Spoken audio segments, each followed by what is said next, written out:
July, early 2025, and then continuing through the entire year of 2025 up to this very day, I have been locked into the worst identity crisis related to my online content and, by extension, my entire creative life that I have ever experienced.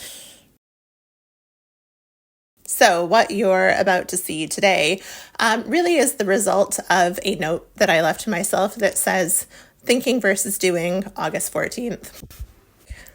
If you think too much, you won't do it. And that is actually very true. And I think that's the idea I was getting at with this note to myself was, after a while, you might find yourself doing a lot of thinking that is so all-consuming that it prevents you from doing. And that's where I think I landed in my life. But then as I'm thinking about this idea of thinking versus doing, I have to wonder, am I actually being a little too hard on myself? Because after all, was 2024, just last year, not the year when I did so much, when I finally took the plunge on such long-awaited activities as starting to write a novel, posting for the first time publicly and frequently onto various social media platforms, making videos, writing essays for Substack, doing all of this for most of the year, I think, every week. Like, that was incredible action, and it was a long time coming, and I did it. And so I think in a way I should cut myself some slack. Like, I also kind of have to talk about what I was thinking in doing all this, in taking all this action in 2024, because like there actually was a real method to it, and many years of thought that went into me deciding finally that I was going to take these actions. And so what I decided, first of all, was that it was time to become like a real writer. Like, specifically, I wanted to write novels. I wanted to, have my novels be read by people, published at some point once I actually get them done. And I knew two things about writing. The first was that creative work takes a long time and notoriously is not very well paid. The second thing I knew was that you have to have an online presence if you want to have any chance at your work being seen by anyone. If you're a writer, if you want to have a chance that your novel is picked up by a publisher, it will be in your best interest to have a pre-existing audience listening raptly to what you have to say. Going into 2024, posting my first YouTube video, posting my essays, I was like, okay, I think I've hacked the system. Like, truly. See, I thought that if I just built my online presence alongside my writing, my passion project, if you will, I could get paid through social media channels. And that pay then would give me autonomy over my time, which would allow me to write more actively, which would allow me to create the best novel possible, which would lead me to definitely being published. And then also, because I put all this effort into content creation online, I have that social media following when I go to a publisher with my great novel written with complete autonomy over how I spend my time. I mean, I have to say, it was a pretty good idea. Listen to that. It feels very ironclad. And I do actually think that if I'd started maybe a decade earlier, I could have had real success with this idea. However, I started in 2024 in the great age of social media oversaturation, where there's already so much online that how can anyone possibly weed through it to find anything, let alone me? And I even believed as well, this is where I got really delusional, that my social media posts would also function as little art pieces on their own. And so while I thought is it kind of cringe to post to social media? Yeah, of course. But if I rationalize it to myself by saying I'm creating art alongside my art, I'm creating public media art alongside my fiction writing, wow, I am just the master artist in this formulation. And I even thought wow, with my videos and with my essays, I can even tease little topics that are going to show up in my work of fiction. I can make videos that reflect the themes and the vibes of my overall writing. And the other thing was, though, like more and more, I think my content was just reflecting my baseline insecurity in kind of all areas in my life, both my insecurity in the question of could I make it as an artist, but also like, let's face it, my financial insecurity. I started really being self-conscious in what I was creating. I started to worry obsessively about outcomes, about long-term trajectories, about the future path. And yeah, guess what? It took all the fun out of it. While I'm being hard on myself and implying that I was creating pretty much nothing for the entire year of 2025, that isn't actually true. Like, I was still somewhat active in producing what I could produce alongside like other, pressures in life and all that. But I think the real thing, even more than I was thinking instead of doing and overthinking, it was that I was just hugely demotivated by the state of social media that I found in front of me. And I was hugely demotivated by the feeling that I needed to keep analyzing myself in order to optimize, in order to create even the slightest chance that I can live the life I want. And so, identifying demotivation as my core problem, I did what an overthinker, over-researcher will do, and I did some looking into motivation theory. And now I'm just going to give some like basics of motivation just to kind of like explain where I'm coming from. And so essentially, like, there are two types of motivation. You have intrinsic motivation, which is the motivation that comes from within you. This is the motivation to do projects that you do because you love them, not because anyone is paying you to do them, not because you are socially obligated to do them, just because they come from within. And then there's extrinsic motivation, which is the motivation that comes from external forces. This could be the motivation you feel to keep showing up at a job that you don't really like that much, but you have to do it because it pays you money. And so just to cite my sources, I got a lot of this background on motivation theory from a business book, weirdly, that I'd picked up in a charity shop when I was feeling really demotivated in a previous job, despite that job being like just fine, perfectly adequate, but I could not bring myself to want to do it in the slightest. And so I got this book at a charity shop thinking that maybe it would provide me some answers. And I like kind of started reading it and I was like, this might be helping, but also like I was kind of getting put off by like the fact that the writer was kind of very openly praising like big business and like CEOs and being like, ooh, look how innovative Google is. And I was like, I don't know if this is like my vibe. Like, I don't know, this is feeling kind of like gross to me. And I was like kind of relieved when I ended up leaving that job. And then I started, doing social media full time and trying to be a writer. And I thought, oh, what a relief. I don't have to read the motivation book anymore. But then I found myself getting demotivated doing social media full time. And so I had to pull out the motivation book again anyway. What really shed light on the demotivation of my current situation was that when you lack a baseline level of security in your life, almost any kind of motivation, intrinsic or extrinsic, becomes impossible. In the words of author of the motivation book, I'm going to read this off my computer screen, sorry. If someone's baseline rewards aren't adequate or equitable, her focus will be on the unfairness of her situation and the anxiety of her circumstances. You'll get neither the predictability of extrinsic motivation nor the weirdness of intrinsic motivation. You'll get very little motivation at all. Well, amen to that. That's pretty true.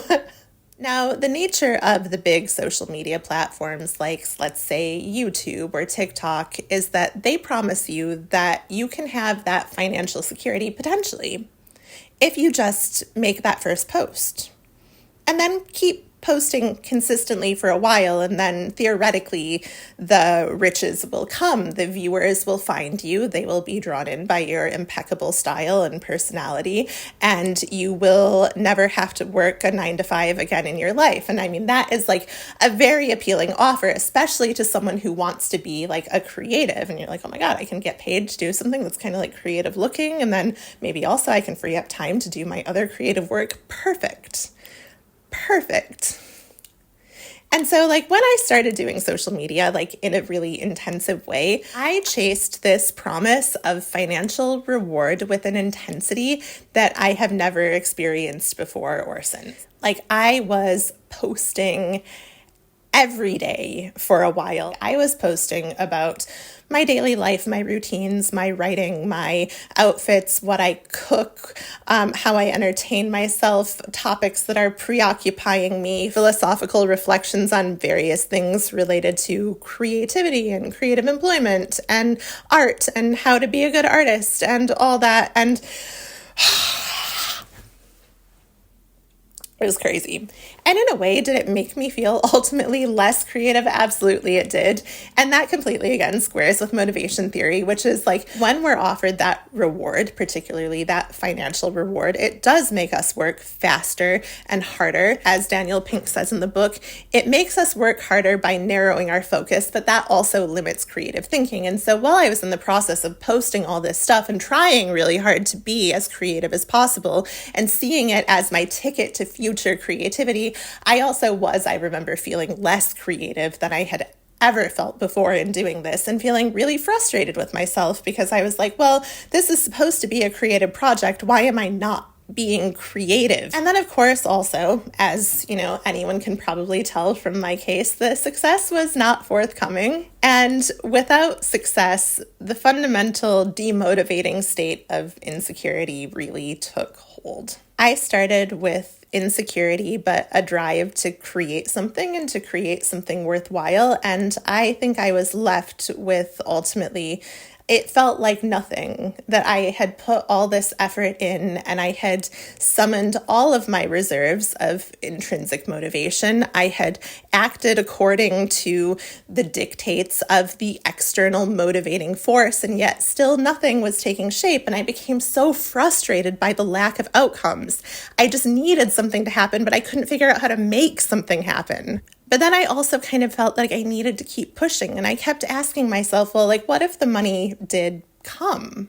And, you know, the depressing thing I'm gleaning from reading more about motivation is that it seems that if the money comes, that's also not going to solve my problems. As Edward Deci wrote, who's done a lot of studies on motivation, who's best known for self-determination theory, when money is used as an external reward for some activity, the subjects lose their intrinsic interest in the activity. So what he's saying there is that if I start getting paid for the work I do, if my plan to become a creative entrepreneur works out, then I'm going to lose the intrinsic motivation I had at the start. Great. And let's even take this a step further. Let's say everything worked out and I did become a famous writer, that I did get published and millions of people read my book and it gets made into a movie or a TV show or something and I should be set for life. But then is that going to mean that I lose my intrinsic desire to write? After that, is it going to be that writing isn't fun anymore once I'm not struggling to do it? I mean, is it all just a lose-lose? No matter what you do, you can't win. There is no way to be a satisfied creative, and all there is to do is basically just grind forever at a job that we don't like. Because if we choose the creative option, that option also is grinding forever at something that no longer satisfies and motivates us. Is that it?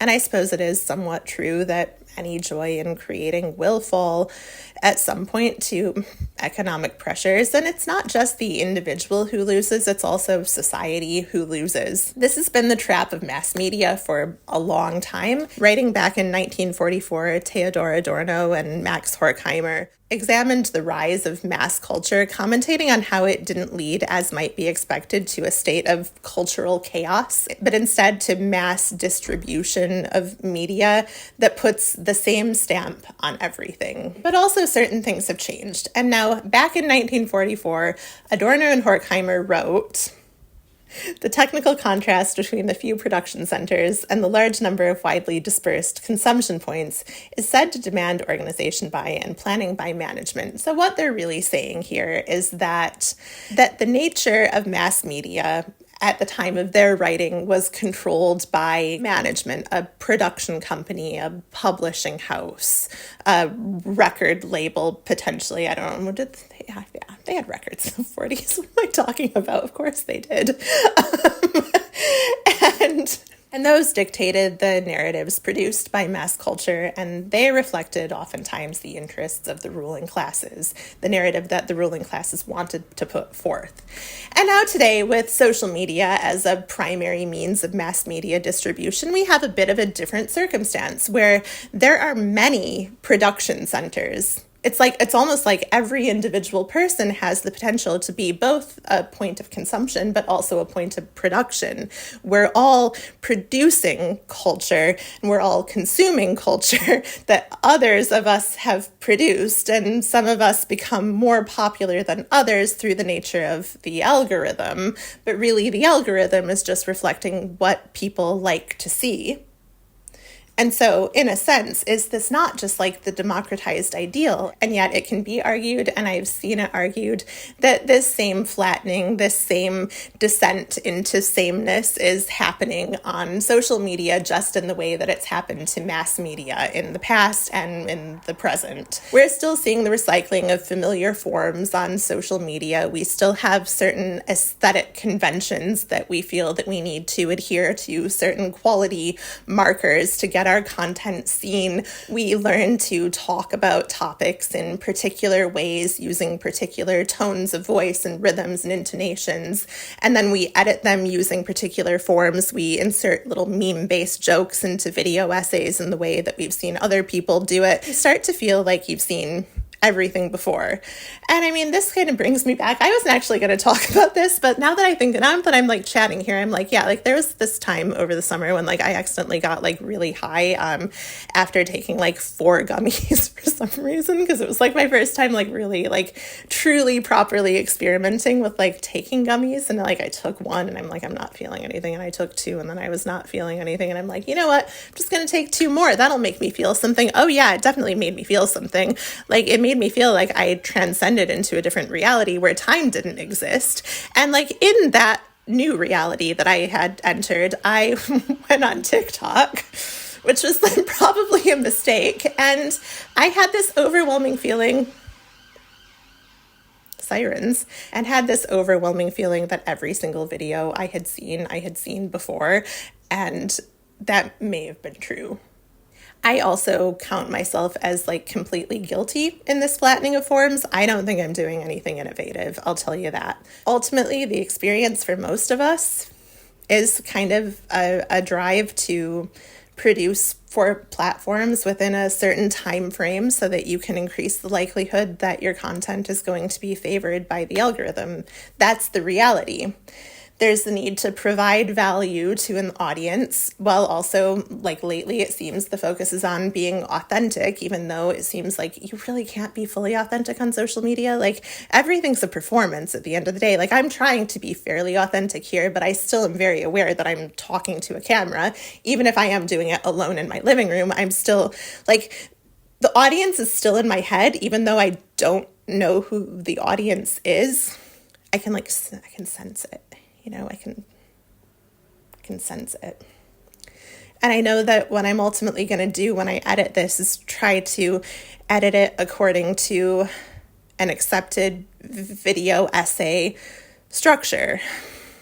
And so I'm caught, you're caught, we're all caught. And we're all caught because scarcity underpins all of this. It's all dictated on the fact that we all have rising costs of living. We all see fewer opportunities for ourselves to make a sustainable and reliable income in the traditional modes of employment. And the desire to create for a platform, yeah, it offers autonomy, but it can also offer a good deal of additional money if you get the formula right, if you happen upon your exact content offer that really gets people locked in to watch you week upon week upon week. If you get that right, you are set for life. And you see how motivating that can be, but then also how demotivating that can be. But it really is not all bad. And I really do not think all online content is like fundamentally vapid. Like, I think that there is good stuff online if you look for it and if you are dedicated to paying attention to stuff that is interesting. And Raymond Williams offered a counterpoint to Adorno and Horkheimer, seeing mass media as a site of meaning making for everyday people. And I agree with that as well.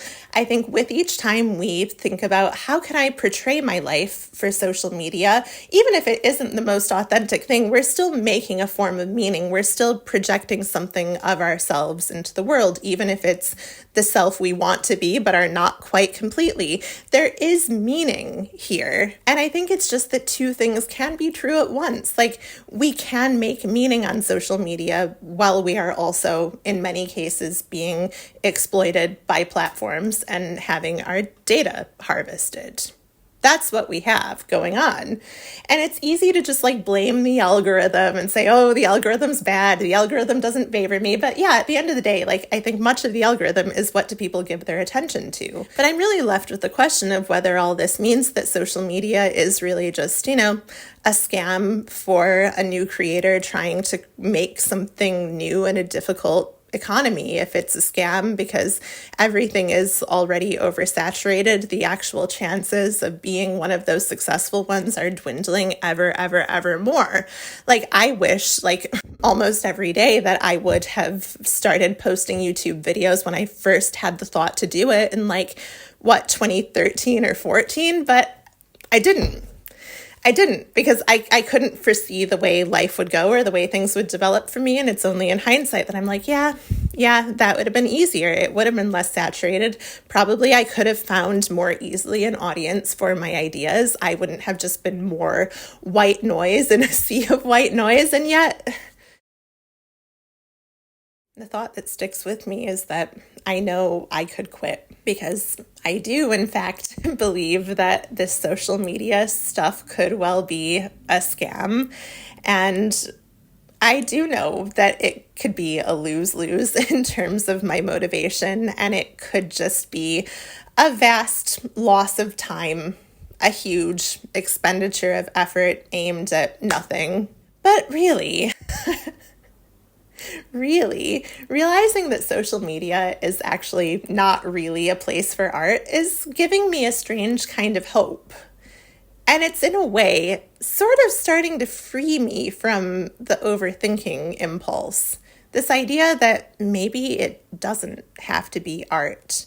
Maybe it doesn't have to be something that vastly intrinsically motivates me. Maybe it's just like a job I have to do with a formula I have to figure out, and I have to make the best of it. And could I just get a 9-to-5 job? Well, theoretically, yes, I could. But experientially, no. I know there are some people who really thrive on the structure of having a 9-to-5 job, and I feel like they almost enjoy this sort of gamification of fitting their creative projects in around the 9-to-5 job. That's kind of fun for them in some way. But for me, it just isn't. It's I find myself generally exhausted by the structure of the 9-to-5, and much as I might try to fit my creative projects in around it, I just feel like my work becomes a lot more shallow. I don't have time to go deeply into topics. I can't just take a day to be okay, I am going to have this day be devoted exclusively to thinking through a narrative arc for my novel. And sometimes I need to do that. And because I don't feel like I can come up with these narrative arcs without sometimes taking a full day to do it. Like sometimes it takes like a lot of trial and error, and I need to like kind of get myself immersed in imagining the scenarios that I'm writing, and that can take a long time. So for me, like, I mean, am I saying I'll never do a 9-to-5 job again? No, I might. I just like, I want to put it off as long as I can and try my absolute hardest at finding the alternative first. And I want to say that, okay, I did everything I could to make something happen, like in being, this social media entrepreneur. Gross. I'm really starting to wonder if the way to survive in this system as someone who wants to create art is to find a good way to decouple your creative product from your source of income. And like, I have talked a lot about me and social media because I see that as the best way to do it. But like, I'm not advocating in any way for anyone to do the same thing as me. If anything, it's quite difficult. And I can't say I recommend this. And I think like, if you can create around like a more consistent, stable job, I'm like that. I wish I could do that and be confident in my ability to do it. I'm just not sure like I am, but yeah, like that would be wonderful. And I will just say, like, as an aside, that I'm still completely holding out hope for something like universal basic income to be implemented sometime, ideally in the near future. Like, I think it's going to become like more and more necessary also with like AI increasingly taking people's jobs. And I mean, like for the economy to function, people still need to be able to like whatever buy things. And I mean, if they can't get jobs because there are no jobs anymore, what's going to happen? I just think that, yeah, I'm always hoping for a universal basic income. And I think like that would be the absolute best thing for creators. Like, I mean, like that would free up so much time. I could like just spend most of my time then writing my book. I wouldn't have to worry about social media in this way. Like that would be so beautiful. Like, I mean, I do really, really hope it happens, but I don't know. I mean, obviously with political situations as they are right now, not looking too likely, but it's like always got to keep in mind things that I want to advocate for in my life. And that is one of them. Being the somewhat pragmatist that I am, for right now, I know that what I have to do is figure out a way that I can sustain my motivation just a bit longer for social media so that I can say that I have given it the shot that I need to give it and that it can provide me with that security that I need to do my writing. That's what I need. And so all I'm doing here, not advocating for anything, I am just explaining a model for thinking about things. I am exploring the pitfalls of what I have done.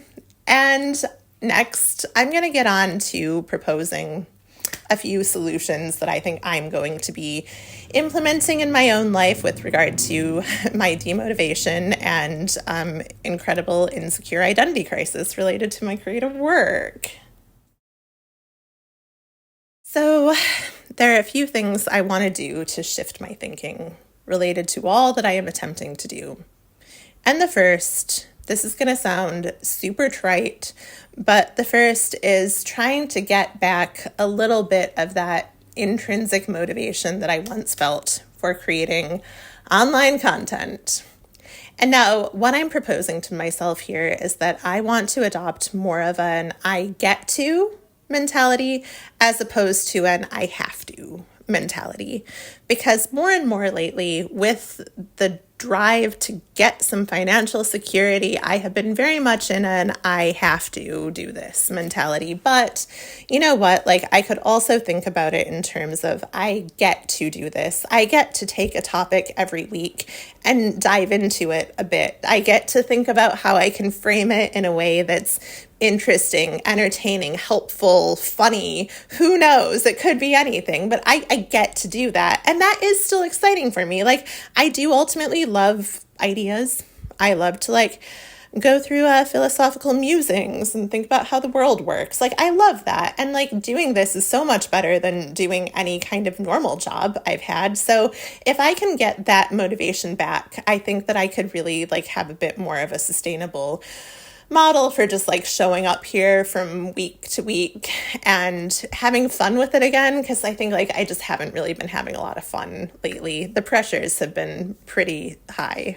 Second, as much as I can, I'm like done looking at metrics. Like I cannot look at metrics anymore because no matter what, they cause stress. Like if something's doing well, it causes stress because I'm like, oh no, will I never be able to replicate this ever again? But then most of the time it's like when stuff doesn't do very well, it's like that causes even more stress because, you know, it brings the existential anxiety into all of it. And you just start to think like, oh wow, am I like really terrible at everything I do? Oh no, look, like I put all of these hours into this project and I lost a few subscribers there.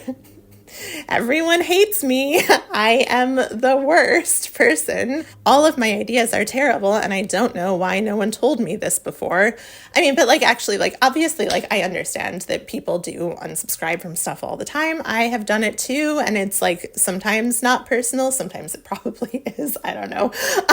What I know is that sometimes, of course, you might subscribe to a person and think they are going to, you know, make content about a certain topic or they're going to bring a certain vibe, and then stuff changes up and you're kind of like, this isn't really what I was looking for, and you know, you can unsubscribe then. Like, I understand.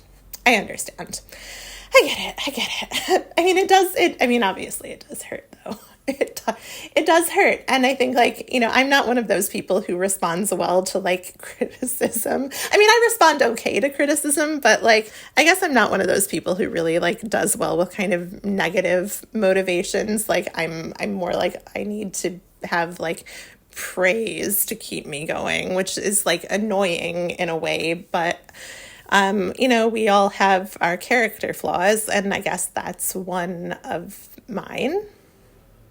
But yeah, just no more metrics, no more deluding myself into believing that getting the analysis of this correct is going to tell me how to fix everything in the future. Because like, you know what, it actually doesn't. And the best thing I can do is just to do my thing. And I think really, yeah, to like be authentic, because like if we're talking about authenticity, my authenticity would be showing up and talking about the topics I talk about in the way that I talk about them, wearing the clothes I wear, looking the way I look, you know, that's authenticity for me. Like, of course there's performance here, but like, I'm not going to like reshape myself so much that I'm doing something that doesn't make any sense for me just to get more people watching. So I guess that hopefully will help me at least not get as demotivated. And then I think the final thing is that I'm really trying to tap back into process and think less about strategy. Like I said, I don't really think this is an art form, and that's fine. Like what this is a set of steps that I take to go from having nothing to having something of a finished product. You know, I have the research phase, I have the filming phase, I have the editing phase, I have the posting phase. And it's like, if I just like tap into doing this process in, you know, a consistent and attentive way, that is the best I can do. I think it's about being less precious and more practical. Maybe then I'll finally be onto something.